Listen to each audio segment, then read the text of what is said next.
Freedom, hard fought and hard won. It didn't happen in 1863 when Abraham Lincoln signed the Emancipation Proclamation, at least not for all of the 3 million plus enslaved African American men and women in the United States. For many, freedom came 2 years later on June 19th, 1865. Juneteenth, Jubilee Day, Emancipation Day, Black Independence Day, the date in American history when enslaved African Americans in Galveston, Texas, were made aware that they were a free people, a people no longer in bondage, but instead with the power to act, speak, think for themselves without hindrance, restraint, or fear of death. Today's program, a film screening, followed by a discussion entitled Prince Among Slaves, the amazing true story of Abdul Rahman Ibrahima Sori, an African prince enslaved in the American South, is offered in commemoration of the historic day, Juneteenth, when all enslaved African Americans were freed. Today's program would not be possible without the support of our colleagues in the field. We owe special thanks to education specialist Pierre Pennick, to the panelists, and to Daniel Tutt and the entire Unity Productions Foundation team. The program includes a remarkable lineup of a filmmaker, a foremost scholar in the field, an emerging scholar, and a community member. We have with us today Michael Gomez, Silver Professor of History and Middle Eastern and Islamic Studies at New York University. Zahir Ali, Executive Director of the Hutchins Institute for Social Justice at Lawrenceville School. Fatima Fanusi, Lecturer in Islamic Studies at Johns Hopkins University. And Alex Cronemer, Executive Producer of the film and the focus of our topic today, Prince Among Slaves. Today's program promises to spark thought and dialogue about the enduring legacy of America's complex past. I hope it also encourages you to visit our vast repository of research materials, many of which are available at loc.gov. I'm Dr. Lanisa Kitchener, Chief of the African and Middle Eastern Division of the Library of Congress. It is a pleasure to have you with us today. Please, let's begin. Good afternoon and happy Friday. Happy Juneteenth weekend. Wonderful to invite our panelists to turn on their cameras and to join us. And I want to reintroduce our panelists for you here. We have an extremely exciting group of scholars, community leaders, and a filmmaker. In fact, the filmmaker who made the film you just saw, Alex Cronemer. I'll start with Alex. He is the executive director of Unity Productions Foundation, the company that made Prince Among Slaves. Alex is an Emmy-nominated film director. His most recent PBS film is called The Sultan and the Saint. He also has directed a recent animated film called Lamia's Poem, which is inspired by the poetry of Rumi and the Syrian refugee crisis. Alex also has a forthcoming program called The Great Muslim American Road Trip, coming to PBS in July.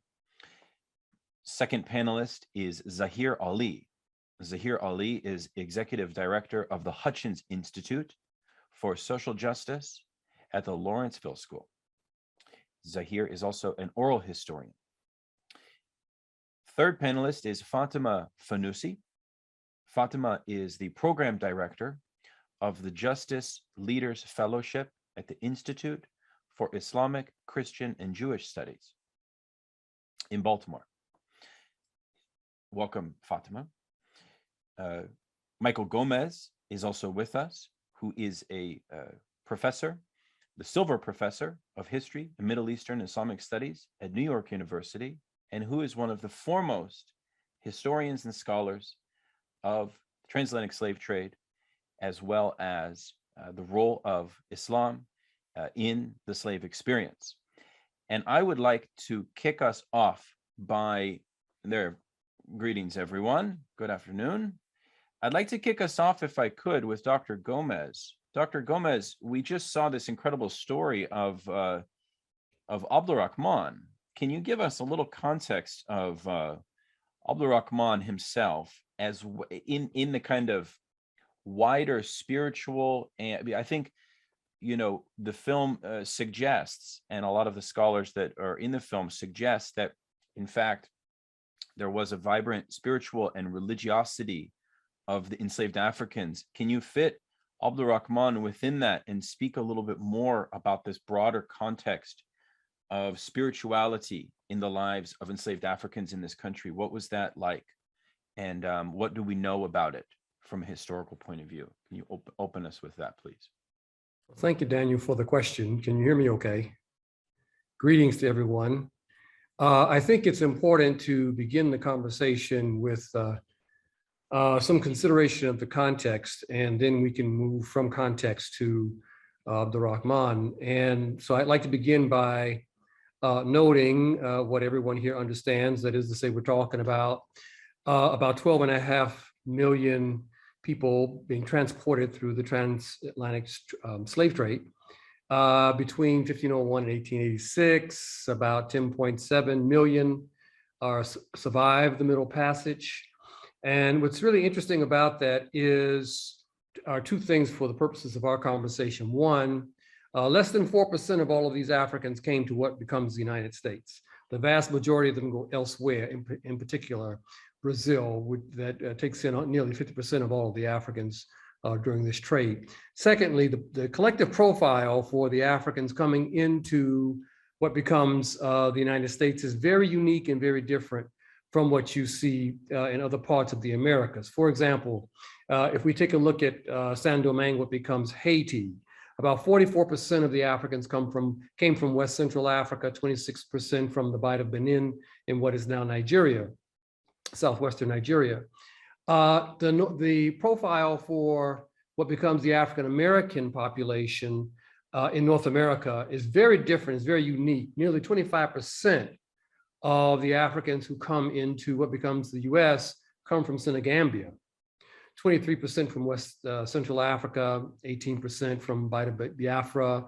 And interestingly, when compared with Saint-Domingue, where you have 26% from the Bight of Benin, or Benin, you have only 2% from the Bight of Benin coming into what becomes the US, primarily into the Mississippi Valley, principally Louisiana and Mississippi. So the profile is very, very different. Now, why is that important? That's important because Senegambia was a region in West Africa in which Islam was on the rise. Yeah, and so the religion was growing exponentially, and actually at the same time as the transatlantic trade was unfolding. So if you take a look, for example, at the figures for enslaved persons brought into the Carolinas and Georgia, about 210,000 Africans were brought in to these places. About 21% of them came from Senegambia. Let's state it differently. Of the nearly 475,000 Africans who came into British North America during the slave trade,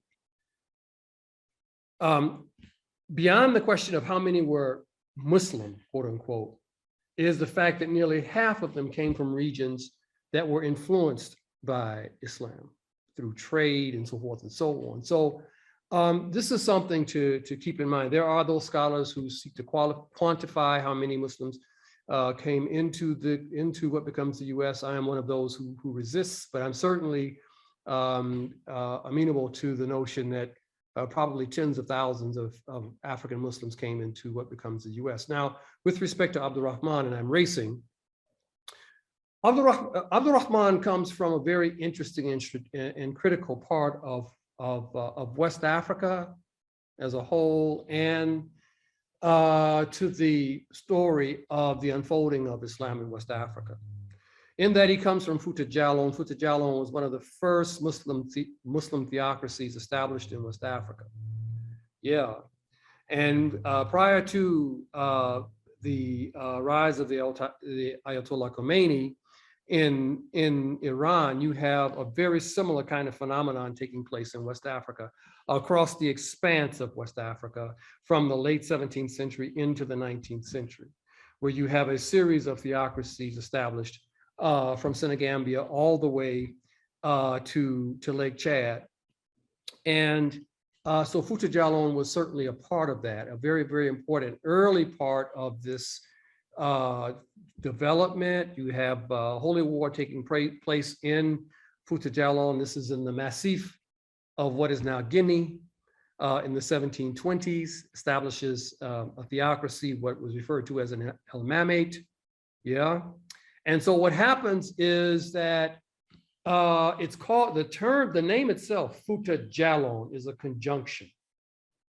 It represents coming together of both the Fulbe and the Jalanke. The Fulbe or the Fulani or the Halapularan, they go by different names. Yeah, and then the Jalanke, who are Mande speakers. Very quickly, this falls apart. Okay, this arrangement between the Fulbe and the Jalanke falls apart in the 1740s. There's a lot of instability, war, and it is compounded by a kind of anti-Muslim response in the region. And it leads to a lot of warfare. And this is precisely what Abdul Rahman gets caught up in. And so he is routed. He's captured in West Africa. He's routed and winds up in all places in New Orleans in 1788. Yeah, what's interesting about it is that another fellow, very important person, Muhammad Kaba, who's also born in Futa Jalon, he's about 6 years older than Abdul Rahman. He's also captured and sold into slavery in 1777, 1778, basically the same time. He winds up in Jamaica. And these stories just go on and on and on. It's just, if I had time, I could just go through a litany of examples of Muslims who come out of this period in place. And so the context in West Africa explains what's happening and how they wind up in places like Mississippi and Jamaica and Brazil. Incredible. So thanks for that broad context. And I want to turn to Zahir. And, you know, if you go and in Washington, D.C., there's so many African-American people have names that are of Islamic heritage, even if they may not be practicing the Islamic faith. And Zahir, I want to open up a conversation about how people today, specifically the Black community and the Muslim Black community, etc., how are people relating to this history?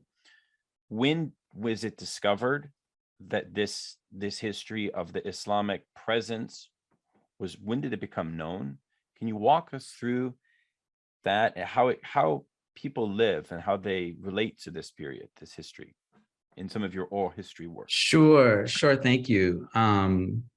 So it's interesting because the knowledge of people like Abdul Rahman and Bilali and his diary and Ayub bin Solomon and some of the other some prominent names that we've come to know as examples of enslaved Muslims in the United States was the knowledge of like specialists and is in, you know, like in historical journals, but it wasn't really popular knowledge.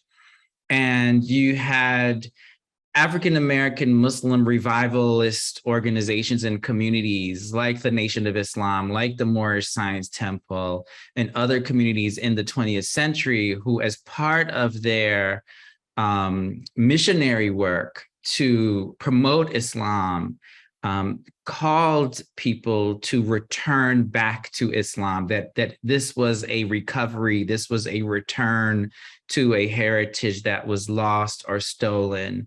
And in that sense, the people led the popular memory led the historical discovery because, you know, in the 1930s, as someone like Farad Muhammad and Elijah Muhammad are spreading this idea that Islam was the religion of the ancestors, at that same time, you have oral histories being recorded amongst the WPA project, the Works Projects Administration's Writers Project of people who were traveling down south and recording the memories of formerly enslaved, or the people and their descendants who talked about, you know, my ancestor or my mother or my father had beads in their hand, or they prayed on the mat, and there was no detailed explanation what it was. And the people who recorded these stories did not know Islam, did not know about Islam,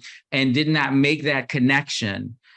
So either you had so much of Black history was shaped by the tradition of the church, or so much of the history of Islam was shaped by an erasure of Black people. So that heritage was never connected, but it was connected by African-American Muslim communities in the 20th century. And so in the 1960s, as Malcolm X, as a spokesperson of the Nation of Islam, who helped popularize this idea that Islam was the religion of our ancestors, and popularize that with Alex Haley, who was working on his autobiography, which of course motivated Alex Haley to write Roots. It was there were journalists who began investigating these claims with the intention of discounting them, right? And actually said, oh, there actually might have been some Muslims among the enslaved people. They might not have been the Muslims like these Muslims, but they were some Muslims. And so when we think about how these stories function, there is a historical function, and then there's a cultural function. There is a spiritual function, and there's the power of memory. And, you know, I was really moved by the closing of the film, where you see that if nothing else, the names were passed on. It's like maybe we couldn't pass on the full tradition as it would be recognized in the classical sense, but we're going to leave this marker. And that's exactly what happened, so that generations later, people began picking up those markers and building on it to recreate and recover and revive these traditions. Mm-hmm. Beautiful. I want to return to this, but I want to move to Alex, the filmmaker. Alex, what made you want to make this film? Where did this come from? What gave you the idea for it? Thank you, Daniel. And boy, this has been an interesting conversation so far. Let me start by saying, so as a filmmaker, I'm interested in the human condition. And I don't know, 20 years ago, some period of time ago, a book came out purporting to be the first book ever written about Abraham Lincoln's spiritual life, or what was his spiritual life all about.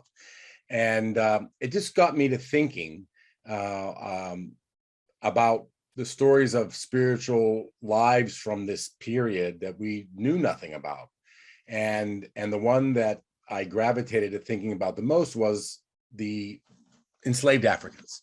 I mean, after all, you know, people under great duress, under great stress, under great pain, losing their whole lives, their families, will naturally turn to religion, would naturally seek some kind of comfort or support in their religious spirituality. And so my first question in my mind was, well, I don't know anything about the enslaved African spiritual life. What was it? And so I, not really with the intention of this becoming any kind of film, I just was curious and began doing some research. And discovered, as some of the panelists are already discussing, that quite a large number of enslaved Africans were Muslim. And that was a surprise to me. I didn't really think that being the case, actually.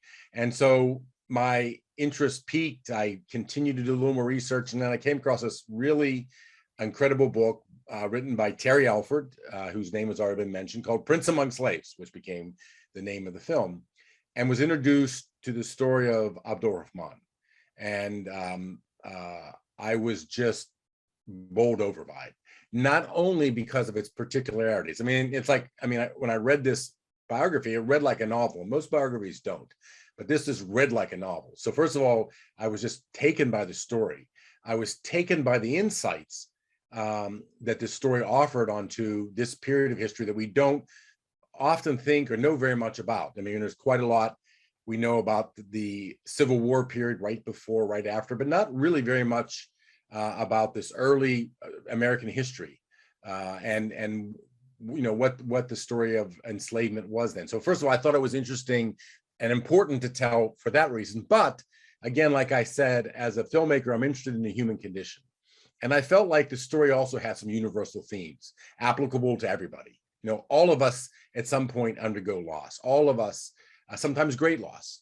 And what I was really taken by his story was how this person who lost everything, I mean, not just the average things like his family and his freedom, but he also lost a royal inheritance. This was the person who was going to be a king someday.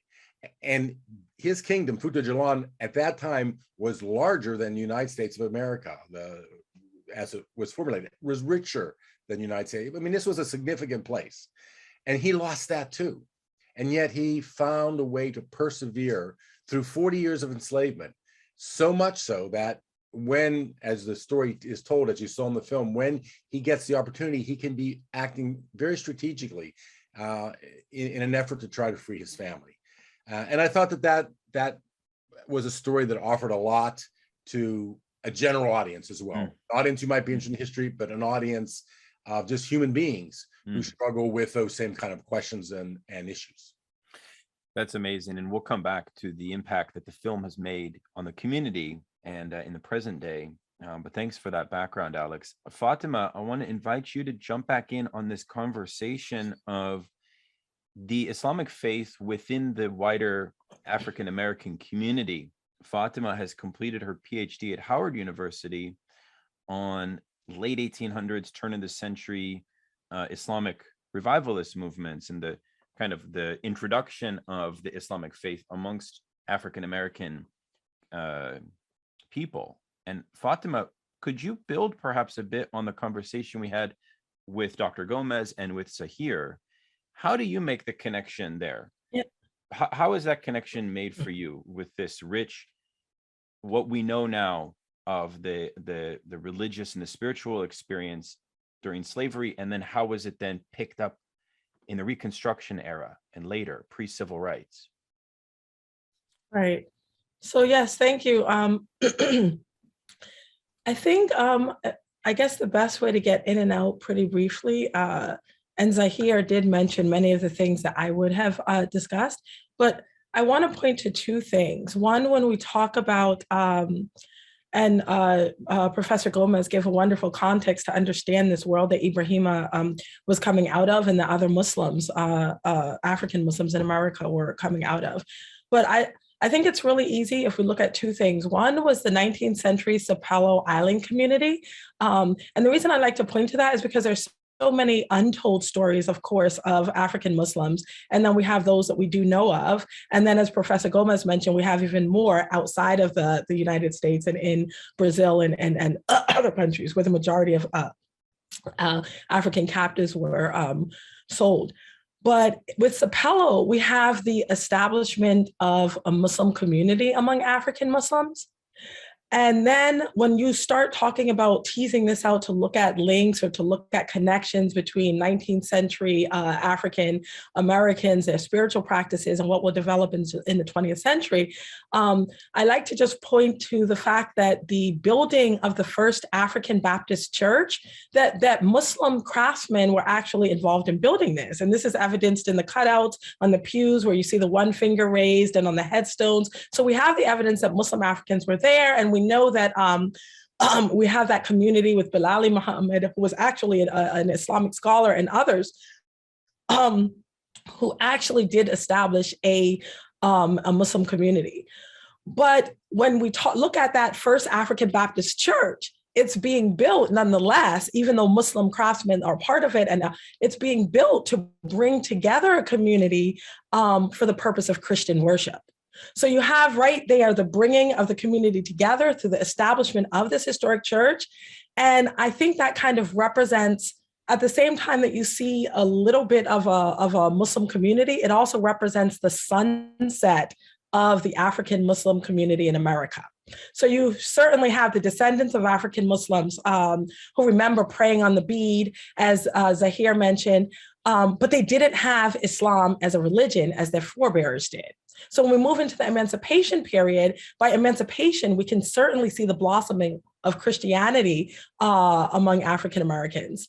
And then and this is one of the things that I start to tackle in my research, but that late 19th century cultural and spiritual milieu throughout America, not just concentrated among African Americans, but was one where you had spiritualism, New Thought, and other millenarianism and other competing and intersecting threads percolating about in the society at that time. And I think that it's looking here at this late 19th century spiritual milieu that we can find more of the connective thread to connect early 20th century Muslim, Islamic, proto-Islamic emergence among African Americans to their African American culture. And so one of the things that we have, of course, most of you know that early 20th century religious movements included, this seeking, and you had people like Daddy Grace, Father Divine, and of course W.D. Farad Muhammad. And but there are two things that are important to recognize: that in this environment, Islamic knowledge wasn't there. So the Moorish Science Temple uses a New Thought Bible, and they call this the Quran. But this illustrates again that the memory of Quranic knowledge has been pretty much erased among African Americans who are searching in their dissatisfaction with doctrinaire Christianity. So you do have this movement of African Americans, you have the emergence and establishment of the church, and then you have this movement of African Americans like late 19th and early 20th century really looking for something else. And so yeah, those are just the two things that I like to point out regarding the spiritual milieu of and that cultural and search for religious identity among African Americans late 19th century. That's brilliant, Fatima. Thank you. I want to pivot in a moment to Juneteenth, but I want to invite Dr. Gomez to say anything else that may be percolating in your mind on this broader theme of the kind of how we gauge or how we measure the legacy of Islamic cultural and spiritual practice, and what survived, what survived. I'm reminded, of course, of that incredible presentation that your fellow historian Sylvain Diouf does with the call to prayer and slave chants, for example. But Dr. Gomez, you've written quite a lot about this. I wonder if you have any thoughts for us right now. Well, sure. I like what Fatima is saying there, and I think that I think what I would offer as an observation is, it is striking to me that the two countries in which Islam reemerges in the 20th century are precisely the countries into which most of the Muslims were brought. The United States and Brazil. And we have to ask the question, well, why is that?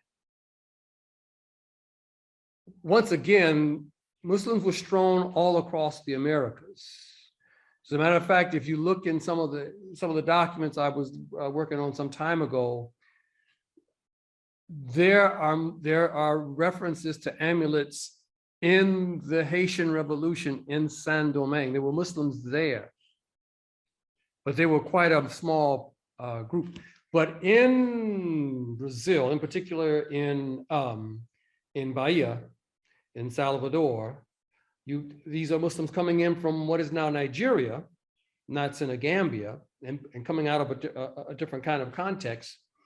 But it's still related to the whole business of theocracies and so forth and so on. In that case, there was this whole business with what was happening in what is now northern Nigeria, and the establishment of the Sokoto Caliphate and the movement of Islam from the House of Fulani South to the Yorubas and so forth. And a lot of people are caught up in that conflict and wind up in Brazil. And it's precisely in those places. Now, Islam will be severely repressed after the 1835 Mali revolt in Salvador, but it continues on. So this brings us back to the question that Fatima raises. Mhm. And this is where the research will be very interesting. And I totally agree with her, because it's in this seeking, Moorish Science Temple, the Nation of Islam, so forth. There's a sense that there's something there. There's something in the background, you know, that there's a heritage that is we really don't understand. So they don't have the exact knowledge or the precise knowledge for it, but they have a sense of it. And I argue that it's precisely those mechanisms, Moorish Science Temple, Nation of Islam, and so forth, that those are the mechanisms that move, that allow for a kind of recovery of orthodoxy, if you will. And they're working with what they can work with. And so that's important. Mhm. So, but I think that they are drawing upon this sense that, and as Zahir was saying, you have all of these stories. I have a colleague who has, who's now writing on the Malagasy. And, you know, there are these connections with some of the Malagasy and East Africa and so forth in the Northeast, in New York and so forth and so on, where people have stories, families have stories about these Muslims way back when. Mm. And so, yeah. There's so much to be said about this topic. I want to recognize we also have a large audience that have already posed several questions. I want to actually, Dr. Gomez, if you could briefly, can you tell the audience a little bit about the significance of Juneteenth, which is now a federal holiday, which is incredible and that's excellent, and we're celebrating it this Monday. What does it come from historically, and how would you contextualize the importance of Juneteenth to start off? Can you give us that, please? Well, just very quickly, you know, I think it's June 19th. That's when folks in Black people in Texas, in particular, Western Texas, were told that they were free. 1865. So that was, you know, sometime actually after Robert E. Lee had surrendered. Robert E. Lee had surrendered earlier in 1865, a couple of months before that. And of course, the Emancipation Proclamation, which didn't free Black people, except unless they were in, states that were in rebellion, which would have included Texas. That was promulgated on the 1st of January, 1863, right? So arguably, Black folk in rebel states were free 2 years before the Black folk in Texas found out about it. And now the 13th Amendment will come along in December of 1865 and abolish slavery. So that's where you have the abolition of slavery with the 13th Amendment. So it raises all kinds of questions, Daniel. It raises all kinds of questions, because what did it mean? Because after 1876-77, the end of Reconstruction, Black folk were in a world of trouble. And you basically had a kind of second installment of slavery in the South.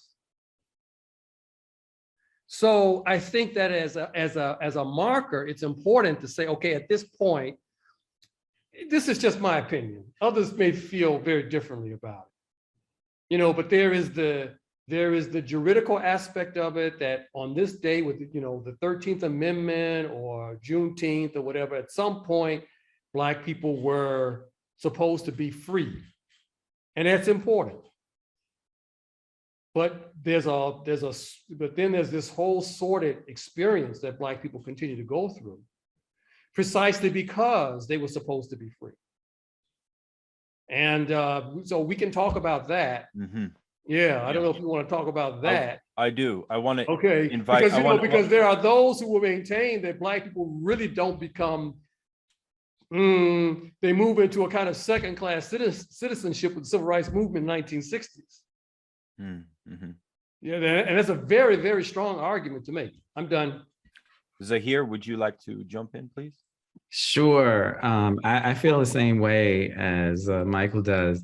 I think, and even the film reinforces this idea of the contingent nature of this quote unquote freedom.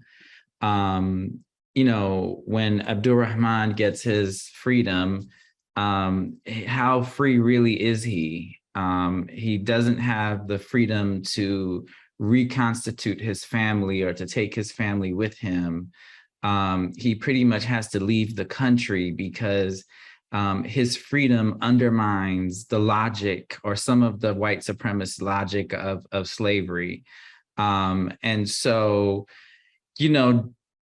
it's important to talk about freedom as something that, yes, had to be legally established and sanctioned, but something that came out of a kind of self-determination, that Black people were not sitting around waiting for white people to tell them they were free. And I think that narrative around Juneteenth that doesn't point out the ways that Black people had already begun constructing the idea of what freedom should look like, what it should mean, the cultural practices that would survive and be transmitted. Like this, I don't ever want Juneteenth, and especially when it becomes a federal holiday, as something that is granted, that is given. Because whatever is granted or given always has this kind of contingent nature. And I think, Ibrahima's story reflects that. The stories of so many reflect that. And so, you look at the traditions of Islam that really thrive in the Black community in the 20th century, not only is Islam or the embrace of Islam a recovery and a revival, but it's also a form of resistance. It is a way to counter a narrative of white supremacy. And yes, that narrative that is used to counter white supremacy, there's a whole conversation to be had, like how much of this was Islam, how much of this was Black nationalism, how much of the, but the point being, it is part of a freedom narrative, a desire to step out of the racial hierarchical system that was imposed upon Black people in America, which is why he's like, okay, if calling me a Moor is going to help me get out of that box you want to put us in, I'll take it. I will put on the dress of a Moor, because apparently that's the only way you're going to see me the way I need to be seen to do what I need to do. And so, that is part of this story, is a story of self-determination, and the struggle for spiritual self-determination as a form of resistance. Beautifully said. We have about 15 minutes left in our program, and I have questions piling up from the audience, many of which dovetail quite nicely with what we are discussing. I want to invite Fatima to jump in. I don't know if her video got lost. Maybe we can actually move quickly to a question for Alex. Alex, several people want to know more about how you ascertained the facts of the movie, and also, and I think perhaps Professor Gomez could answer this, what are historians, not only historians, but are there archaeological discoveries going on here? And talk, Alex, to begin with, who did you work with to sort of get the facts right? get the historical facts right for this. Yeah, I mean, well, as I said, the original document that we worked out of was Terry Alford's book, Prince Among Slaves. He did an extensive amount of research, and quite a bit of the story is researched there. However, we also employed a pretty significant contingent of our own researchers, both at Unity Productions Foundation, but also at our production partner in this project, Spark Media, who's headed by Andrea Kalin. So we dug up, I mean, there were just a huge richness of materials. I mean, we have letters, we have speeches, we have newspaper articles, and I can say that most of the dialogue in the film is not fictionalized. It was dialogue that we pulled directly. Abdul Rahman did a sort of he spoke out his whole story, and so almost every time that he's speaking in the film as a narrator, that is what he said in his own kind of testament for what he experienced and what he did and what he was thinking. And of course, as I said, we had so many other documents to pull from. Most of what many of the characters say is from newspaper articles that we collected and so forth.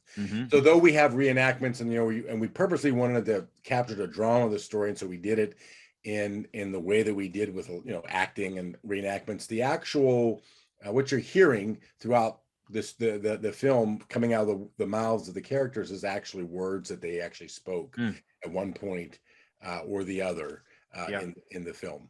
And then, Dr. Gomez, what are there other disciplines outside of history that are helping us get a more rich and full picture of the? Yeah, actually, I wanted to comment before Dr. Gomez. Go ahead. I wanted to say also, we also drew from a pretty rich oral tradition. I mean, that was actually one of the really interesting things we discovered when we got to Natchez, that there were a number of people that they haven't published anything, they're not historians, but the story of this man had been passed down from generation to generation. And so we had we took down quite a lot of just dictation as people recalled the story that their great grandparent had told them, who may have known some of these characters, not only on the African American side, but also on Thomas Foster's side. We also had people who were descendants of Thomas Foster, who actually knew quite a bit and had, and again, not written, but stories that had been told through their family. So there was also quite a lot of the oral tradition that we drew from in making the story that we did. Yeah, going back to, so getting to your question, Daniel, if I can preface it, I want to, because the question, it's a wonderful question. I think there could be something behind the question, because this story is so extraordinary, it's so unusual, and a number of the elements are so, what is the likelihood of someone meeting a physician that he met in West Africa, in Mississippi some years later? I mean, some of this just sounds just really unbelievable. So it's an extraordinary story, granted. Let me say this, and then I want to get to the specifics. Abdul Rahman's story is important not only to African and African descendant Muslims, and not only to Muslims in general, but to all Africans and their descendants, because he's a part of the collective story here in this country. And, I just want to caution us. I think the title to the film is wonderful, Prince Among Slaves, but the title can be taken with a certain kind of connotation. And I want to kind of so I'm not criticizing it at all, but I just want to say that, one of the objectives of historians working in slavery studies over the last 40 years has been to restore dignity to the enslaved, to see them as human beings with backgrounds. They were not just slaves, which has the effect of dehumanizing them. And so the phrase Prince Among Slaves could be seen as at cross purposes with the effort to fully humanize everyone who was enslaved. It infers, not that this was the intent, but it infers that a kind of mistake was made that Abdul Rahman's station was so far elevated above everyone else's that he should not have been enslaved. Now, these other people, but he should not have been enslaved. And I just want to caution us to really think about that, because that should not be the inference that's drawn. Absolutely. Let me comment on that since we named the film. So Yeah. there was sort of a subtlety here. The slaves that are being referred to in the title is actually everyone who's caught up in the slave trade. The white people, the enslavers, they're enslaved by the economic, and that's why we brought that into it. That this is the way that the economy functioned, and they were sort of enslaved by those things, so that their moral compass was sort of lost. And our guy was one of the characters who's navigating this. I mean, in fact, and again, it's a subtle point. I mean, he was engaged in warfare in his home countries, and was himself someone who captured people and sold slaves. So he was also engaged in the slave trade in his early years, but he came in my reading of him, he came to be freed from that, and that from the shackles of accepting that as being the way things were. And so for me, it was a play. It wasn't exactly we were talking about the other enslaved Africans as the slaves, but really everybody who was engaged in the story as in some ways enslaved by the political economy of their time. Again, it's a subtle point, but that was the idea behind the title. Well, I accept that. And insofar as the whole business about Abdul Rahman being involved in slaving and so forth in West Africa, there's a growing historiographical debate about the role of Muslim communities in the transatlantic, trans-Saharan trade. And so, I would just note that there's a lively debate over that. Basically, it boils down to were these communities simply trying to protect themselves, or were they predatory? So there is a debate. But going back to Daniel's question very quickly, Daniel, yes, there is growing evidence, and it just mounts, regularly with respect to what we know about Muslims in the Americas from the 17th through the 19th centuries. My more recent activity has been in West Africa itself, so I need to get back to some of this. But yes, I mean, there has been work on cemeteries and the direction in which these coffins are, in which people are buried, and discussions about. So you do have archaeological digs, but also there is mounting literary evidence with respect to what Muslims were up to. And one of the, so I understand that as we now speak, West Africa is in many parts of the Muslim world in the throes of controversy over what constitutes Islam and what does not. But I think it's still fair to say that at least up until the last 10, 20 years, Islam in West Africa was largely organized around Sufism, around Sufi orders. And that is really interesting, because we're seeing more and more evidence about the fact that some of these individuals, like Muhammad Kaba in Jamaica, was actually following Qadariya principles as he organized his community. And there's more really exciting evidence that's coming out about that has just really been overlooked. And so the literary evidence is growing. There is archaeological evidence. So I think if anything, more and more is being uncovered. One final note. When I was doing my research on a book on Muslims in the Americas, I was in Salvador. I was in the archives, and there are actually amulets from the 1835 Malay Revolt in. So as you're going through the papers, Mm. out falls amulets that the people who were participating in the revolt were using. And so the authorities, they just simply gathered all of this stuff up and they just put it in the archive. Mm. And if you're not working in the archive, you don't know that it's there. Mm. So my sense is that there's going to be more and more information, coming to the fore. Mhm. We have about 5 minutes left. People are dying to know what is the next film of UPF, and Alex will close with you on that. I want to turn to Zahir before we do that. And Zahir, just invite you to offer some closing thoughts for us on this Juneteenth holiday. We didn't get around to talking about the importance of liberation as a theme, as a motif.